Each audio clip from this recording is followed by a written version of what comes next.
waunza kuna Jesu zipo zao zese ndokuna mponesi waitawa mupe mazwi ese mutsa kubatsira vamwe zvipo zvavo akazvikashira waunza kuna Jesu chipo chakanaka itandako pamoyo pamakumbo ako pakange pane mfambi aidawo kupa akaonawo zvipo zvaipatenzi airisa zvikuru kuti ape chipo akamirawo peto asina nechiro waunza kuna Jesu chipo chakanaka itandako pamoyo pamakumbo ako achema atitezi ndimi mulemutsa tora zvese ndinazvo nemoyo wechivi Jesu akapindura chikuru chipo chako kupinda zvimwe zvese zvaunza kuneni waunza kuna Jesu chipo chakanaka itandako pamoyo pamakumbo ako waunza kuna Jesu chipo chakanaka itandako pamoyo pamakumbo ako itandako pamoyo pamakumbo ako itandako pamoyo pamakumbo ako. Ndokwasai mose mzita rashe na mponesi wedu Jesu Kristu. Ndoda kutenda Mwari uye toda kutenda nomukana watapiwa wokuti tifunde pamwe chete tichibuda mu bhuku rake dzvene, bhuku romurayiro. Asi muchacherechedza kuti patiri kufunda toda kupinda mubhaibheri todzupura mashandisirwo akaitwa vamwe vanhu naMwari, asi pakupedzisira simba raMwari rakaonekwa kuburikidza nekushandisa vanhu kunyange vaizvidzwa, vanhu vaishorwa, vanhu vaitarisirwa pasi. Asi ndinosimboona pama WhatsApp status vanhu vanofarira kuposta vhesi rinoti anosimudza kuridza marombe kubva muguruva. Asi pamavhiki anotevera tichatarisa kuti chii chakashandiswa naMwari, uye Mwari akasvika pakuzoshandisa vanhu ava kuti achive basa rake sei, because pada iwe neni nhasi Mwari anogona kutishandisa kuburikidza tikaita zvinhu zvinoshamisa tikazadzisa chinangwa chaMwari. Saka nditenderei ndipinde nemi muBhaibheri, 1 Samuel. Samuel wekutanga chapter 25 verse 1, 2 kusvika pana 3. Zvino Samuel wakafa, vaIsraeri vose vakaungana vakamuchema vakamuviga mumba make paRama. Dhavhidhi akasimuka akaburukira kurenje reParani. Zvino paMaoni pakanga pano munhu waiva nepfuma yake paKarimeri. Munhu uyu wakanga ari mukuru kwazvo, wakanga ana makwai ane zviuru zvitatu nembudzi dzine chiuru chimwe. Iye wakanga achiveura makwai ake paKarimeri. Zita romunhu uyu raiva Nabhari, uye zita romukadzi wake raiva Abhigeri. Mukadzi wakanga akangwara uye wakanga akanaka kumeso, asi murume wakanga una moyo mukukutu, akaipa pamugarire wake, asi waive weimba yake Rebhu. Mwari akomberere kuverengwa kweshoko rake. Musoro wedu wenyaya unoti kudya gaka ndozvinei, kudya gaka ndozvinei. Ngadzorei usi wedu tinamate Mwari wari kumusoro kudenga, shoko renyu raraurwa, chidudzirai muri moga. Ndijesu tanamata, amen. Now ratanga nekuisa pachena zvikanzi Samuel anga afa. Samuel ndiye nyakuzodza David. Samuel afa, David rangarirai panguva iyi ari kudzingirirwa naSauro. Chinangwa ndechekuuraya David. Saka David anotiza oenda kuParani, but Parani irenje. Asvika kuParani. Now regai ndimbokuudzai, Parani is a very desert. Marudzi aipamba zvinhu zvevanhu vaisagara mumaguta, asi vaigara kumarenje. Saka zvavaiita, zvirimwa, zvipfuwo vaitaimira. Kana iri nguva yekoko vouya votora nechisimba, kana zviri zvipfuwo vaienda vonozvipamba nechisimba. But in this particular text, paiva nemunhu mukuru ane zvinhu zvake, 3,000 makwai, 1,000 mbudzi. Asi Bhaibheri raisa pachena, imba iri muMaoni, business ndoriri kuCarmel. Carmel iri kutaurwa yaisi Carmel yepana 1 Kings chapter 18. Saka Nabhau ndozita rake. Saka Nabhau imbinga yemazuva aya. Saka iye anogara paMaoni, but business riri kuCarmel. Saka hagoni kuva in two places at the same time. Saka vanofudza zvipfuwo zvake ndo vari kuzvifudza. Now zvakaitika kuti David anosvika kuParani oziva kuti zvipfuwo izvi ndezvemurume anonzi Nabhau. Nabhau anogara kuMaoni. Saka David anga aine army yake ye600 men. Ndobva varume tapinda basa. Uyu umwe wedu, he's a descendant of Caleb. He's a Calebite. Ngatichengete. Ndakandibataura newe, are you so mindful nezvinhu zvehama dzako? Kana kuti une godo rekuti dai zvatoparara awira pasi. David haana kupinzwa basa formally, asi anozvipa musengwa rekuti kana zviri zvaECalebite tichazvichengeta nekuti tiri hama. Iwe unotonamata kuti dai zvawira pasi apera, business rawira pasi tafanana. But David anoti nyangwe asina kundipinza basa, I have to protect. Saka anotanga kuprotecta makwai. And for sure, for the whole time duration, hapana gwai, hapana mbudzi yakabiwa zvaNabhau. Saka Bhaibheri raisa pachena yanguva yekuveura makwai.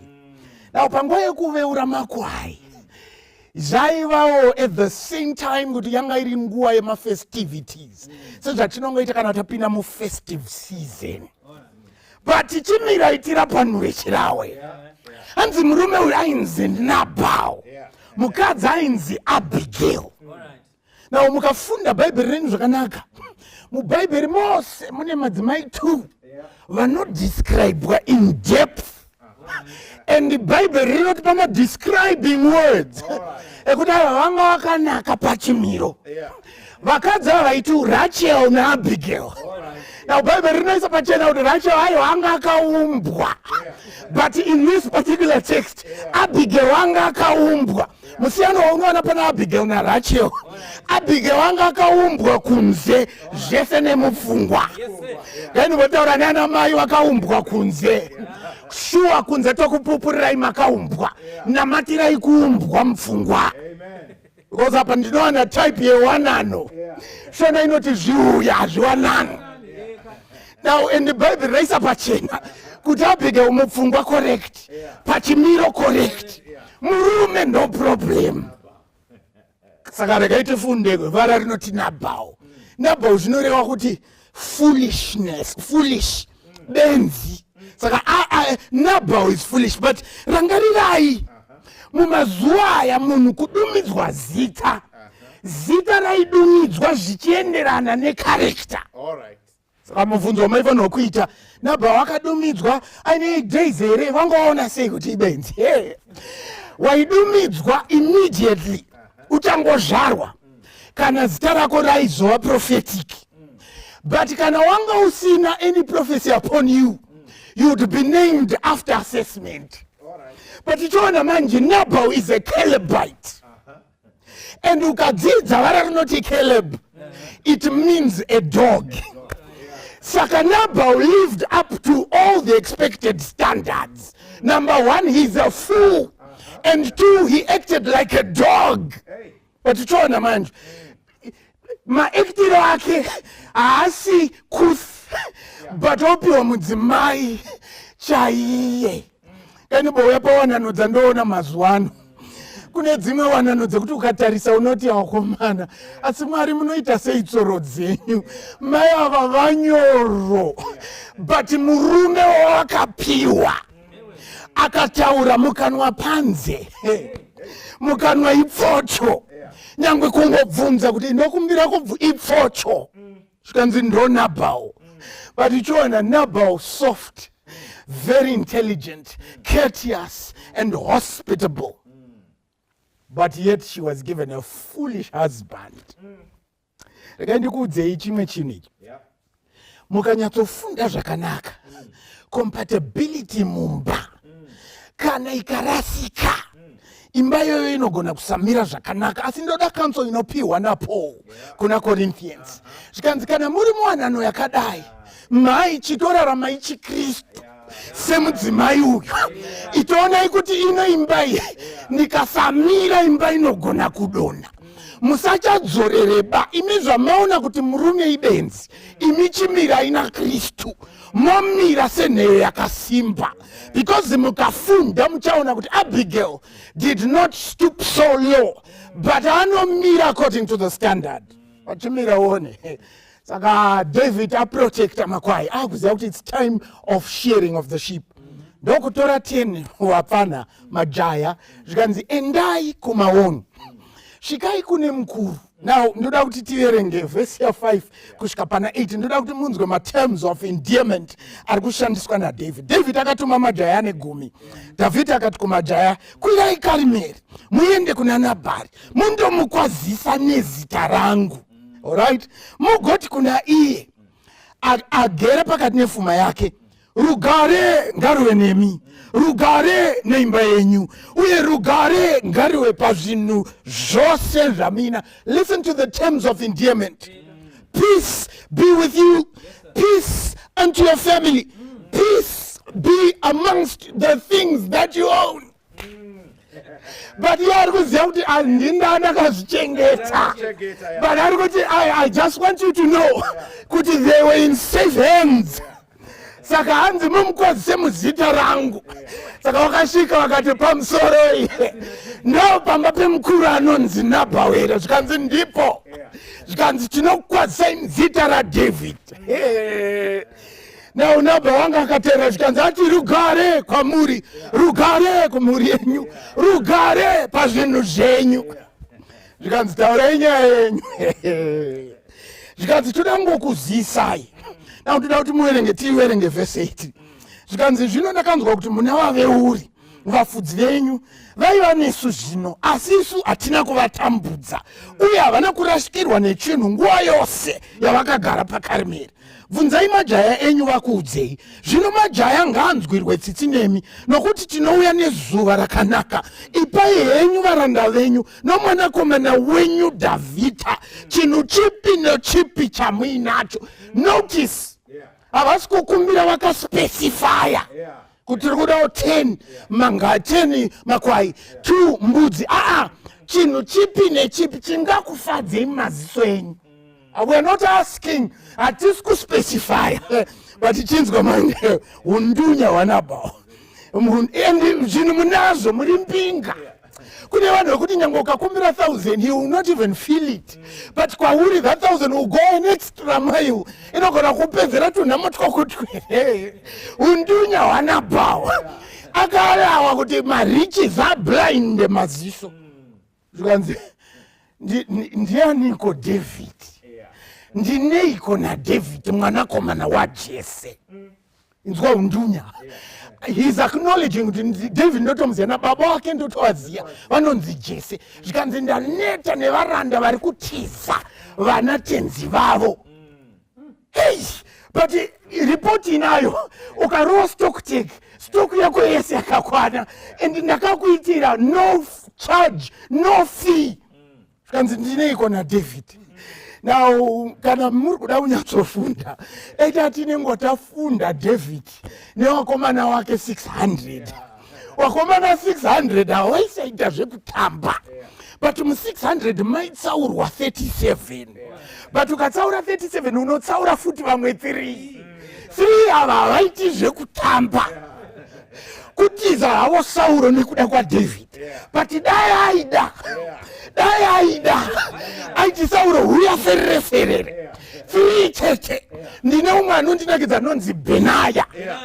Kwainaya snow mune shumba yawira mugomba, saka shumba ine hasha 1 yakwara Benaya anopinda mugomba odhila nayo oiuraya ndi Benaya. Kune umwe akaura 800 varume nemunondo ari 1 kusvika munondo wanamatira paruoko ndo varume wana David. Now verse 13 inopera ichiti wakomana manzwa anze yaNabhao undunya rudzii. Zvikanzi munhu wese ngatore bakatwa rake takuenda kumaoni. Chii chinoitika? Saka pano tinoona David unodya gaka nekuda kwemasoko nemhinduro yaanopiwa kubva kuna Nabhao kuti murume uyu ndamuchengetera upfumi hwake hwese for absolutely no price. Asi anondipa mhinduro yakadai ngenyi nhai Nabhao waita zvakadai. Mukacherechedza panguva iyi zvanga zvichitsvagwa naDavid zvakanga zvisina kana chimwe chete chakaipa, nekuti yaiva nguva yekukohwa, yaiva nguva yekuitirana zvakanaka. Chaitova chigariro chevanhu mazuva aya kuti panguva iyi ndonguva yekupawo vamwe zvipo, ndonguva yekuitira vamwe zvakanaka. Saka zviri kutarisirwa naDavid pano hapana kana chimwe chakamboipa. David is not out of line and out of culture, but Nabhao anopindura rafu kuna David munhu akadai. Saka David anoita hasha, anotanga kudla gaka kuti nhai Nabhao anoitire zvakadai. Ndamuchengetera zvipfuwo zvake zvese, ndamuchengetera upfumi hwake hwese. Nhai David, ko kudya gaka ndo zvineiko? Nhai David, wadlireiko gaka? Ukacherechedza David wofanana zvino naSauro waari kutiza. Ari kumudlira gaka pasina chaakanganisa, ari kumutevera pasina chaakanganisa. Kutevera Nabhao waitireiko hasha nhai David? Sei wadla gaka zvakadaro? Saka David unovava, unoudza vakomana vake kuti right vakomana, gadzirirai toda kundodhila nemunhu, toda kundodisciplina munhu anonzi Nabhao. Saka mukaicherechedza nyaya yacho David anga achironga zvino kuti murume wese weimba yaNabhao was going to be executed and massacred in the next 24 hours. Right. David wakanga ari kuzhagaka. David wakanga asiri kutamba panyai. Tarirai varume vainawo. Zvedu papa chapukutwa vanhu. Zvedu papa charohwa vanhu. Nai David wafungire iko zvakadai zvauri muranda waMwari. Saka panoita umwe wevafudzi vemakwai nembudzi dzanaBhao. Shoko richisvika achiona kuti ndo zvaitwa navatenzi vedu, anomhanya kutoenda kuna mai kuna Abigail. Watoona kuti kuna baba uku uku hakuna uku ndovenzira tiri kudhira naro iri, hapana chobuda, hapana chozikamwa apa. Rega titoenda kuna mai ndo vane dzinopanana moto, rega titoenda kuna mai ndo vane zvingatoita. Ndokubva amanya mukomana, ndokubva asvika kuna Abigail, ndokubva audza Abigail zvikanzi mai itoonai zvamungaita. Ukaona pamba penyimi baba teererai, mukaona pamba vanhu votizira kuna mai kuti mai honai zvekuita pamba pasvika mbavha, ndokuti baba hapana. Torai nzvimbo dzenyu vana baba, musatorerwe nzvimbo nana mai. Vana baba musaita unaBhao, vana baba musaite upenzi hwekuti vana mai ndo vanopedzisira vatora nzvimbo yamunofana kutora. Saka vakomana vanomanya voenda kuna Abigail, zvikanzi Abigail, mai panotapera, David is coming. David ari kuuya nevarume, chidonai zvamungaita. naBhao waitirei zvakadai? naBhao wakuvadzisirei vanhu nevasina mhosva? Saka Abigail anobva atanga kurongedza. Anotanga kurongedza tumbuwa, anotomhanyira vakomana, endai mundouraya makwai. Panogadzirwa nekugotwa makwai 5. Vakomana vanondotora zviyo, vakomana vanogadzira zvose zvingandopiwa David. Mai vari kurongedza, regai tichitondosangana naDavid titaure naye nekuti zvaitwa nababa pano sandizvo.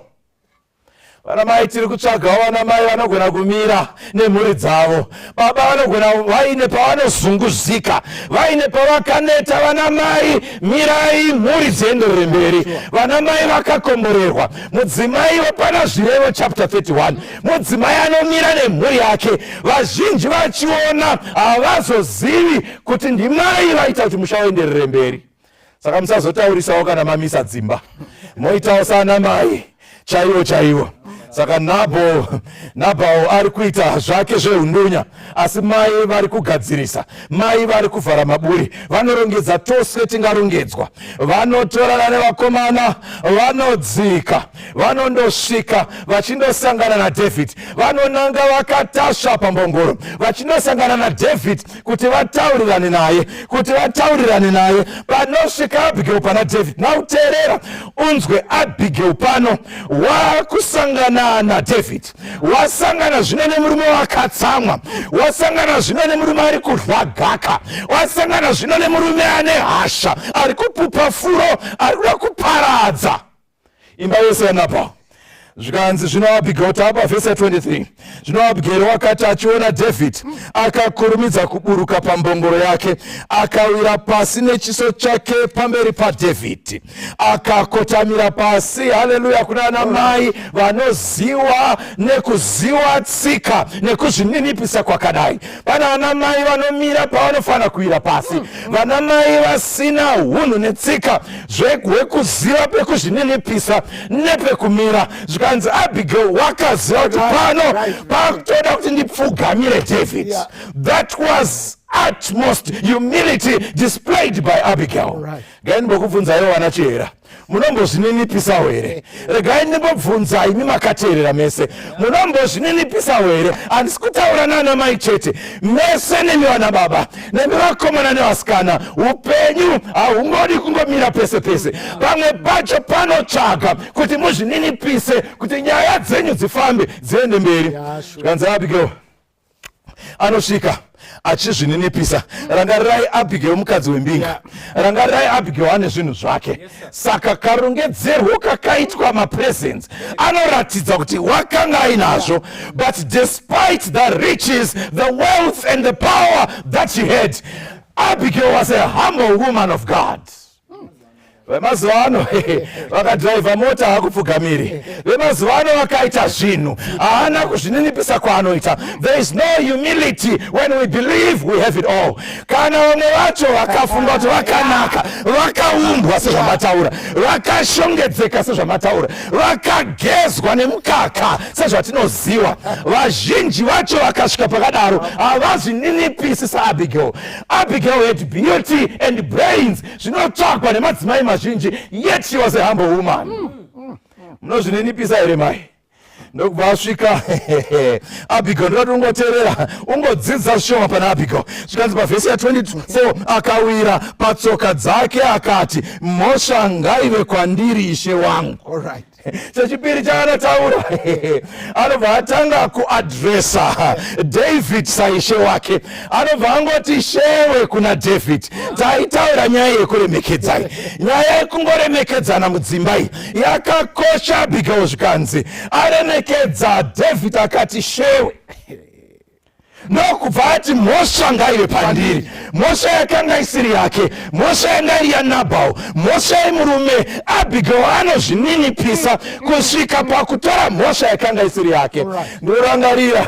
Ndorangaridzwa naAbigail nezveumwe murume akarerwa pamuti achitora mhosva yakanga isiri yake, akagamuchira mhosva yakanga isiri yake kuitira kuti vakange vaine mhosva vaponeswe, isu takanga tine mhosva tidzikinurwe. Abigail anoita zvimwe chetezvo, anotora mhosva yaAbigail kuti Nabhal adzikinurike. Pamwe pacho panongoda kuti mudzimba umu, pamwe pacho panongoda kuti mukugarisana uko, ingotorawo mhosva isiri yako, ingogamuchirawo kuti pakanganiswa, nyangwe uchizoti sandiwe wakanganisa, ingogamuchira kuti mumba mufambe zvakanaka, ingogamuchirawo dzimwe mhosva imi baba kuti mumba muve nerugare. Zvikanza ipai mhosva kwandiri, ipai mhosva kwandiri. So Abigail intercedes for Nabhal.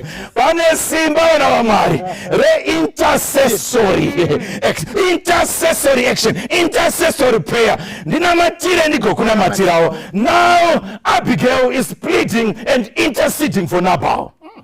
Ganibovuma, do you ever plead for someone? Unombomiririra umwe here, munombomiririra nawo here kuti umwe zvake zvaporonga zvigadzirike, nekuti iwe ndiwo vanhume yekumiririra. Zvanzi naAbigail, rega nditomiririra murume, pada ndokuti panozviite. Saka paari kuudza David kuti she wangu, ari kuedza kumurangaridza kuti imimi munofana kurangarira kuti muri muzodziwawo marimi, munofana kurangarira kuti Samueri wafa asi wakasiya kuzodzai. Saka hamufani kungodla gaka pose pose, haikonai kungodla gaka pose pose. You are an anointed man of God. Saka paari kuti shewe Abigail ari kutondedza munhu ari kudla gaka kuti you are not an ordinary citizen of the country, but you are an anointed man of God. Ntaure nemi vana baba, ntaure nemi vana mai, musakanganwa muri rudzi rutsvene, rudzi rwakasanangurika, vazodziwa vaMwari. Patinofamba mumana, patinofamba mumigwagwa, patiri kumabasa, patiri kuchikoro, musangodle gaka, musangoite sevanhu vese vese, musakanganwa muri vana shewe, anointed people of God. Anointed people of God. But chamunozivikanwa nacho kupopota ipfocho muromo panze, ndo chamunozivikanwa nacho muchikanganwa. You are an anointed. So Abigail reminds David kuti makatsamwa zvenyu baba, makatsamwa mune hasha, muri kudla gaka, but musakanganwa shewe, muri muzodziwa imi vaMwari. She was reminding him of his high position. Zvikanzi panapa inzwa zvaanotaura pavhesi ya26, ndinoti unzwe tact ine mukadzi anonzi Abigail. Zvikanzi naizvozvo zvino ishe wangu, naJehovha mupenyu uye nomweya wenyu mupenyu, zvaari Jehovha wakakudzivisai kutevura ropa nekuzvitsiva neruoko rwenyu, naizvozvo zvino vavengi venyu vanotsvaka kuitira ishe wangu zvakaipa, ngavave saNabhari. Kana paine madzimai akanga akachenjera ndiAbigail, kana paine mukadzi akanga akangwara ndiAbigail. Ndokubva atoenda mberi kwaDavid, zvikanzi iteererai kashe wangu, Jehovha ndiye akudzivisai kuti musateura ropa. Jehovha ndiye akudzivisai kuti musateura ropa. Abigail ari kuudza David panapa kuti aiwa ndakutoona kuti hamuchaenderere mberi nekundouraya Nabal, hamuchaenderere mberi nemisheni yekundouraya vanhu vese vese, asi akudzivisai hasiri inini, ndi Jehovha toenda pamberi penyu, hasha dzenyu negaka ramuri kudya, Jehovha ndiye atokudzivisai. Oh, what a woman of wisdom and tact. Yeah. What a woman filled with tact, power, purity, and humility. Zvikanza mambo. Naishe David. Jehovah ndiye atokudzivisai. Saka musafunga kuti ndimi, musafunga kuti ndini, musafunga kuti ndiani, ndi Mwari atokudzivisai. Saka David is being put in a place that he is not yet. Nekuda kwemashoko emukadzi akangwara. Atoiswa panzvimbo yekuti haachakwanisi kundoenderera mberi nekuuraya Nabal, nekuti mudzimai akachenjera Abigail amuisa pachinzvimbo ichocho. How? Because of wisely chosen words. Wisely chosen words. Saka ndokubvaenderera mberi vhesi ya 27 zvikanzi panapa naAbigail, zvino ishe wangu, chipo ichi chamakavigirwa nomurandakadzi wenyu ngachipiwe hacho majaya anotevera ishe wangu. Mukadzi akachenjera uyu, mukadzi ane ungwaru uyu. Zvikanzi ndauya nezvipo izvi, but sandi zvenyu ba, ichipai majaya enyu. What is Abigail saying to David? Abigail ari kuedza kuti kuna David, musafunga kuti pada mungatengeka nemari, ndinokuzivai muri murume kwaimi, muri munhu mukuru. You cannot be bought by money. You cannot be bought by presents. You cannot be bought by materials. Saka regai tichingoti ma-presents ndevaranda, ma-presents ndevakomana. Because pada David aizofunga kuti mukadzi uyu anofunga kuti anondivhara nemari, mukadzi uyu anondimisa nezvipo, mukadzi uyu anondimiswa nehwai yakagochwa. Zvikanzi aiwa zvipo zvevaranda, asi akanga akutodzorwa gaka ranga raakadya ndi David. Nekuda kwekuti Abigail waiva mukadzi akanga akachenjera. Saka Abigail anoenderera mberi achitaura nekunyengerera. Anosvika pavhesi ya 31 zvikanzi murege kuzvidemba pamusoro pechinhu ichi, uye ishe wangu arege kuzvidya mwoyo, nokuti makateura ropa risine mhosva, kana nokuti ishe wangu wakazvitsiva. Zvino kana Jehovha achinge aitira ishe wangu zvakanaka, murangarirewo murandakadzi wenyu. Zvikanzi David zviri kutaurwa naAbigail, ndiri kuziva kuti muchange mamambo very soon. You are going to be a king very soon. Musarege kudhila nenyaya dzetu, nyaya twemanga-manga. Nyaya idzi ndedzemanga-manga idzi. You are a king in waiting. You are a king waiting to ascend to the throne of power. Sei muchinetsana nenyaya dzemasivilian. Zvansaka chiregai kuurayana naNabal, nekuti munozozvidemba mapachigaro kuti ndakaurayire iwo mugendeya inzi Nabal. Regai ningotaura nemi vana vaMwari, dzimwe nyaya inyaya dzemanga-manga so. Ai muri vanhu vakuru manimi. Dzimwe nyaya ndedzemanga-manga manimi. Mune zvigaro zvikuru zvakakumirirai, musatorwa nekudhonzerwa pazvimakuhwa zvemanga-manga. Nyaya dzemaraini, nyaya dzina basa dzamunotorwa imi mhai vemakuhwa. Chimiro chabva chapera. Imi baba musangotorwe pese pese. Zvikanzi naAbigail, mungazozvidemba kana mapinda pachigaro. So Abigail is a powerful woman of God, who is able to control the anger of David, and at the same time control the foolishness of Nabal. Pane varume vaviri vari pano, pane murume ari kudya gaka ndozvinei, pane murume webenzi anonzi Nabal. Vakamira uku neuku, poiswa mudzimai pakati pavo with the power to control the anger of David and the foolishness of Nabal. Ndozvinoita Mwari anogona kushandisa vakashoreka, vakatarisirwa pasi, vanogona kunzwi ndevenhando. Mwari ndovanoshandisa in a mighty and powerful way. Saka David pakutaura kwemazuva ano asoftwa. Chii chinoitika David asoftwa? Mukaverenga kubva pavhesi 32 kunosvika pavhesi 34 muchaona kuti mataktiki aAbigail akashanda. Zvinobva zvandipa chidzidzo ini kuti mukurarama uku zvakanakawo kudzidza kubva kune vamwe.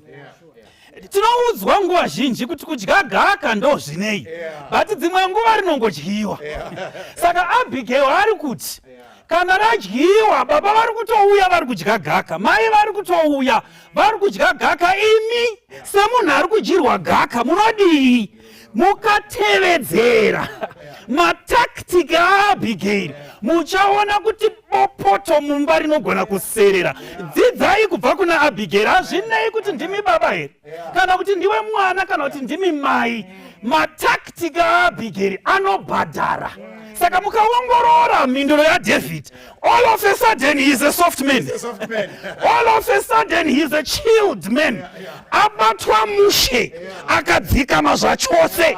Mukateerera mashoko aDavid anoti Jehovha Mwari waIsraeri ngaakudzwe. Pandiri kutarisa iwe ndiri kuona kubata kwaMwari pane zvawaita. Dai usiri iwe watumwa naMwari, paishaya kana munhu wani wamukomana aisara kurudzi rwaNabhari, ndandichivapukuta vose. Asi nekuti iwe wauya nekamuwiro aka, ini hasha dzangu dzapora. Saka ndakati ndichiongorora Abigail, ndakaona vhesi richinditi soft words turn away wrath. Mhinduro nyoro inodzora kutsamwa. Kana mai vauya vachidya gaka, hapasi kuda baba kuti muchiti ndini musoro wemba pano.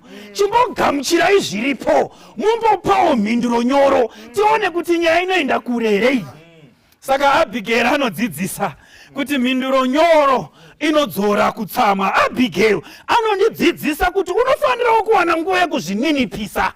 Nyangwe uine zvunhu netunhu uchinzi ndiwe chamakwesha chamangwizha, kana pakaita wari kuita unge atsamwira iwe, dzidzikisirewo, uzvininipise, udzore bopoto. Panode urwaropa iwe ukati jongwe mukuru ndiani, uyo achitiwo jongwe mukuru ndiani. Abigail ari kuti ngatiregei kuratidzana simbi kuita savaroi nen'anga vanoti uyo anokanda mheni yake, uyo oti haundizivi mushe, ndoda kukudzoserawo yangu muchiKristu. Hazvidaro. Abigail anotidzidzisa zvininipisei mukurarama. Ukaramba wakatarisa Abigail, mashoko ake aakataura haaingataurika kana munhu asina kugarwa nemweya waMwari. Saka zvinotsvagawo kuti mumusha medu titendere mweya mutsvene awane ugaro mukati mehana, kuitira nguva dzakadai ndiye uchatidzidzisa unyoro. Ukaramba wakatarisa Abigail ndiye anotaurwa uya kunzi blessed are the peacemakers. Vakaropafadzwa vanounza runyararo nokuyanana pakati pehama. Vakaropafadzwa makarios, they are happy. Kunonzi kufara kumwe kwacho handi kuzodhakwa nekuzomwa nekuzogocha, kumwe kwacho kuunzawo runyararo mukati mehama dzisingataudzani. Saka ukamuongorora Abigail nezvimwe zvizhinji zvauchaonawo pauchaverenga nyaya iyi, uchanzwisisa kuti Abigail was a spirit-filled wise woman. And izvi ndo zviri kutarisirwawo kwatiri naMwari. Chimwe chandodzidza pana Abigail, aitoziva kuti Nabhal ibenzi ari kuzviziva, anozvitaura kuna David kuti mufunge ukoko mahwani pakaipa pachishona chemazuva ano. Anozviziva, but mukuzviziva kwake she did nothing. Auti mubate, hapana zvakaita kuti Nabhal anzwe senge ari kupanishwa. Unoziva chivindi chine varume kupedza kurova mukadzi obva abatwa nehope, mukadzi racho asvira akasvinura. Chivindi chaunacho chinoshamisa. Kupedza kurova mukadzi wovata.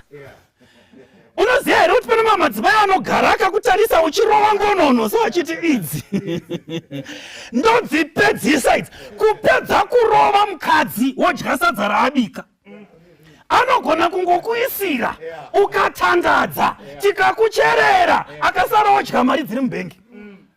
But Abigail anozviziva kuti simba rekugadzirisa nyaya idzi ndinaro, but she leaves the matters in the hands of God.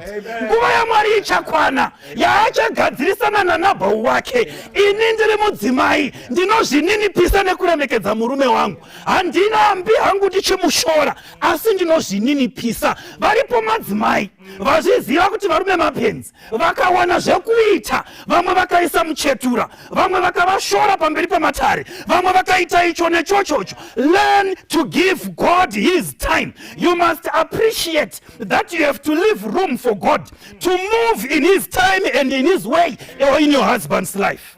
Muupenyu hwemudzimai wako tendera Mwari, because kana worova uri kuti Mwari makonewa kugadzirisa munhu. You are taking matters into your own hands. Saka Abigail anoti Nabal ibenzi ndozviziva, but I will not put my hand on his head.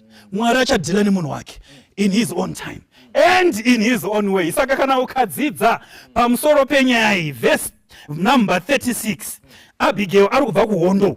Anga ari kuhondo. Apedza kurwa uku anoenda kumba. Regai ndiudzewo murume wangu zvaitika kusango. Wanei muchinda akaunganirwa nezvinodhaka nezvekudya, pfungwa dzakadzima dzakatsva, akapera mafuse haasi kushanda. Abigail ndobva ati apa hapana chandombotaura. Timing is always best. Nyaya yenyu inenge itori right mai, but nguva yamunoitaura haiti. Nyaya yenyu inenge itori right baba, but dzidzaiwo kuona kuti apa inopinda here. Saka Abigail teaches us that timing is a perfect and best approach to issues. Dzidza nguva kuti munhu wangu uyu ikuzvino nyaya dzakadai idzi anodzitora here. Saka Abigail akabva aenda hake akasiyana nemurume. Nemhaka yei, because Nabal is the prototypical rich fool watinodzidza pana Luke chapter 12. Enzi rari nemari rakati Jesu ndodawo kukuteverai. Jesu akati zvatoita, chengetai kamurayiro, the letter of the law. Chengetai murayiro. Uye akati murayiro ndiri kutochengeta. Jesu akazoti right, now activate the law. Put it in your actions. Chitengesa zvaunazvo. Upe varombo the spirit of the law. And this man was stuck on the letter of the law, but he did not practice the spirit of the law. And when Jesus asked him to practice the spirit of the law, the man turned his back on the Savior, and we had nothing up to now of what happened to him. A rich fool. Saka Nabal anongotiratidza zviri vanhu vanotenderwa nepfuma yavo, kuti vanovharwa maziso nepfuma yavo, kutadzawo kuona zvinodikanwa nevamwe muvavakidzani vavo. You are blinded to the needs of others by the selfishness that has overclouded your heart nokuda kwezvaunazvo. Nabal anozotiratidza nekamufiro kake, anotiratidzawo kamuparariro kachaita vapfumi vose vasingadi kugovanawo nevamwe zvavakapiwa naMwari. Bhaibheri rinotiudza kuti Nabal wakaita inonzi stroke. Nabal ndobva angofenda. Kubva ipapo 10 days dzakatevera, the man was bedridden. Ndokuzosvika pakufa. Akafa rufu runonyadzisa. Akafa rufu runonzwisa tsitsi pachikonzero chekuti angobatsirawo Dhavhidhi navanhu vake paupfumi hwake huzhinji hwokuti nyangwe dai akabvisa 1000 hapana paainzwa panovava kuti mari yabuda, asi akaramba akabatirira pazvinhu zvake. Saka mukaramba muchidzidza pamusoro peupenyu hwavaviri ava, Abigail naNabal, muchaona kuti there is a point in life when death is a release. Pane imwe nguva muupenyu yekuti kufirwa kusunungurwa. Unorarama nemurume wako uchimushungurudza zvakadaro zvekuti musi werufu rwako anenge achichema kuti ndingagodii, hama dzake dzakanditarisa, but ina hangu I think ndazorora. Unorarama nemudzimai wako zvakadaro zvekuti musi waunofa anenge achichema rimwe ziso akavhura kuti ede muri kuona here smile iri kusaidhiri kwefesi, nyangwe uku ndiri kuchema kuti zvipere masofa panze. Raramawo kuti kana munhu afa une zvekutaura. Vanoti kana vofunga pamusoro pako, they don't think death was their savior, but they think death was a robber. Akungo kubvunzawo tichidarika namavhesi kuti iwo pauchafa vanhu vari kuzoita a sigh of relief kuti Mwari maita heni. Nekuda kwamabatiro aunoita mhuri yako, musi waunofa vana vanoti it's been a long time coming. enda zvanonoka because vakabatwa nechikristu havagoni kuita anything on you like Abigail, but when you die they will breathe. Inzwai kavabereki, inzwai nemi vana, raramai kuti tizokusuwaiwo pakufa kwenyu. Variko vanhu vakaseka musofa vamwe vavo nekuti vakati freedom at last. Saka Bible shoko raMwari rinotiudza kuti Nabhau wakafa. Kufa kwaNabhau ndokwakava kuroorwa kwaAbigail.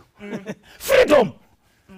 And ameno Bible rinokutaura, but handizivi kuti akadhonzana here namakwai 1000 nembudzi 3000 meno akaenda nazvo here, but chatoziva ndechekuti wakainda naDhavhidhi. Bible shoko raMwari rinotiyambira kuti raramawo zvakanaka, tizowanawo zvakanaka zvekutaura parufu rwako, kwete kuzomiswa tichipa umbowo kunze apa maakunyepa aisadaro. Saka kana mukatarisa macharacters ese aya ari 3, David, Nabhau naAbigail, they lived up to their names. Mambotaura mukati mazita aipuwa either chiri chiprofita kana kuti after assessment. Amen, handizivi, but mazita avo vakararama pastori iyi, vakararama zvaireva mazita avo. Abigail zvinongoreva kuti the joy of my father. Saka mukurarama kwake zedi akaunzawo mufaro pavanhu vaifanira kufa vasina chavatadza asi vachifira kuti they are associated with Nabhau. They were supposed to die by association, but vakararama. Abigail akaunza mufaro mukati muupenyu hwavo. David, how did he fulfill the meaning of his name? David zvinongoreva kuti the beloved. Akatsiurika, akateerera kutsiurwa. Anofanana nestori yaJesu. Jesu anoti pane vanakomana vaviri. Pavanakomana vaviri ava baba vakati endai kumunda vakomana. Umwe akati baba ndinoenda, asi haana kuzoenda. Umwe akati baba inhangu handisi kuenda, adya gaka. Handidi, asi pamberi apo akazoenda. Ndiye anonzi the beloved. Akateerera, kunyangwe pashure anga afunga kusateerera. David akadya gaka, asi paakatsiurwa akazoteerera. And he became the beloved. Nabhau zveshuwa rakava benzi kusvika murufu, akazadzisawo zita rake. But regatitaure, the moment you choose Christ, you are given a name. Paunosarudza Kristu, unopuwa zita. Pahuma yako panonyorwa kunzi Christian. And a Christian ari kubva pakuti Christ, zvoreva kuti patsika Jesu ndo paunouya uchitsika. Akasimudza tsoka unouya uchigadzika yako ipapo. Mararamiro ako kana takakutarisa tinoti uyu muKristu. Munamato wangu kuti pamusoro penyu mai, let there be said, as her name is, so is she. Christian is her name, and Christ likeness is in her. Ngazvitaurwa pamusoro penyu mukoma, ngazvitaurwa pamusoro penyu mukobaba, kuti as his name is, so is he. Christian is his name, and Christ likeness is in him. Ngazvitaurwawo vanhu pavanokuonai ngavapupure kuti muri waKristu. Saka nyaya inotaurwa yomwe murume akanoparidza kuChina kareko, mazuva kusati kwazikanwa chiKristu muChina. Akasvika ikoko, haana kuita zvokuunganidza vanhu namatende namaPA system, akararama chiKristu. Saka vanhu vaimuona vakatanga kumutevera nekumutevedzera nekamuraramiro kake. Murume uyu haana kuzodzokera kumusha kwake, akafira ikoko kuChina. Ava vanhu vaiparidzirana mabasa vakamuviga ikoko. Ndobva pazoti makore afamba, umwe akati regai ndiende, uyu ndokuya nematende nemaPA system. Akatadaidza musangano, uyai, asi nekuti zvazvisingabvumwi kuti uti Christ aiparidza akaviga zita, achiparidza akaviga zita. Kune murume akadai, kune murume akazoita zvakati, akabatsira varombo, akadai akavapa zvekudya. Ndobva varamba vakamuteerera vanhu vaya mumusoro mavo. Vari kurangarira muchinda akauya kuzoparidza uya, akafa vakamuviga. Asi uyu ari kuparidza Kristu. Saka paakazosvika pakuti uyu murume akazofa, akamuka, akaenda kudenga, guva rake harina munhu, vakati mira, unonyepa yo. Unonyepa. We know where we buried him. That man did not resurrect. We know where we buried him. His tomb is not empty. We know where we buried him. In fact, Mr. Preacher, put the microphone down and follow us. We will show you where we buried him. Murume waya akaisa maturusi ekuparidza pasi. Akatevera zvikanzi takamuviga apa. Ndobva timi muri kurevani ndati pane munhu akauya kuno atakamuviga apa. Takamuviga apa. Zvikanzi aiwa wandiri kutaura anonzi Kristu, saka zvoreva kuti watakaviga apa. Newauri kutaura iwe. Vakafanana. Zvingataurwa here pamusoro penyu kuti wauri kuparidza iwewe newatiri kutaura uyu vakafanana. Mahatma Gandhi akati, I love your Christ, but your Christians, no, I don't like them. Your Christians are so unlike your Christ. Toda kunamata panguva ino nevanoti Mwari tibatsirei. Satani paari kudya gaka, tibatsireiwo kuhwanda muunyoro hwaKristu. For in weakness we are strong. Tiitirei zvakanaka Mwari. Kana uripo unoda munamato wakatsanangurika zvakadai, ngativei nenguva yekunamata. Amen. Mwari vari kumusoro mudenga, toda kutendai nokuti shoko renyu rinosunungura, shoko renyu raisa pachena. Imi munogona kusandura moyo. Tipeiwo njere dzanga dzina Abigail. Pamwe tiri mumamereji akadai Mwari. We have nowhere to turn to but only to you. Isaiwo njere idzi Mwari. Let us be beacons of light in our marriages, in our families. May they see that you are the leader. Mwari, kuna ana baba vakarora madzimai vana Nabal. Give us the strength to be the heads of this family. Tipeiwo simba timire panzvimbo dzedu nekusatya. Chikuru sei Mwari, matipa simba, may we shine forth your light. Vazhinji vadonzerwe kwamuri kuti ndimi makasika muri, ndimi munogona kupa rugare munhu. Wedzeraiwo rudo mudzimba dzedu. Bvisai chinyefu, bvisai moyo wekuda kutsiva nekudzora. Kudzora ndekwenyu Mwari. Asi chatokumbira tipei mumamereji aya Mwari, let them work. In the end Mwari, may we exhibit kuti imi ndimi muridzi wemhuri, rudo rwuwedzerwe mumusha. Toda kunamatirawo vasati vapinda muwanano. Mwari tipeiwo simba to find the right compatible partners. Ndimi moga munogona kutipa mapartners aya. Pakupedzisira, mbiri nerukudzo zvidzorewo kwamuri nokuti zvakafanira imi. Marriage is supposed to be a little heaven on earth. Zvinogoneka kana imi muchirarama muri nemuri kutungamirira. Nyasha dzenyu nerudo rwenyu zvigare nesu mazuva edu ese, nokuti tanamata kwete nemuzita romunhu asi muzita raJesu oga. Tinotenda wose ngati amen. Amen. Amen. Ngandifane na Jesu, awe mponesi wangu, dizate nyine rudo, difawise jiwa. Ngandifame sa Jesu, murendo rweri pasi, diri murombo mweya, karaine nimponesi.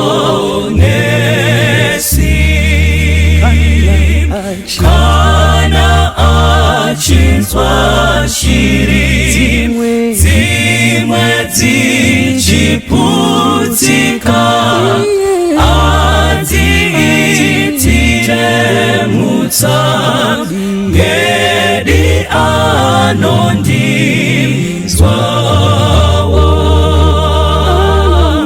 anonditungamira nekundiregerera, ngandiitwe mutsvene, karaine nimponesi.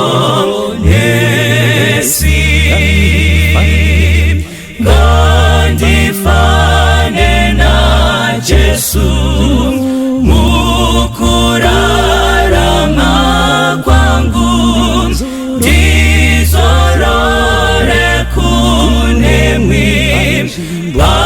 nzimbo inyere dibarwe pachaini nerudo rake Jesu ngangiwe nerutendo garaine nimponesi dibarwe pachaini nerudo rake Jesu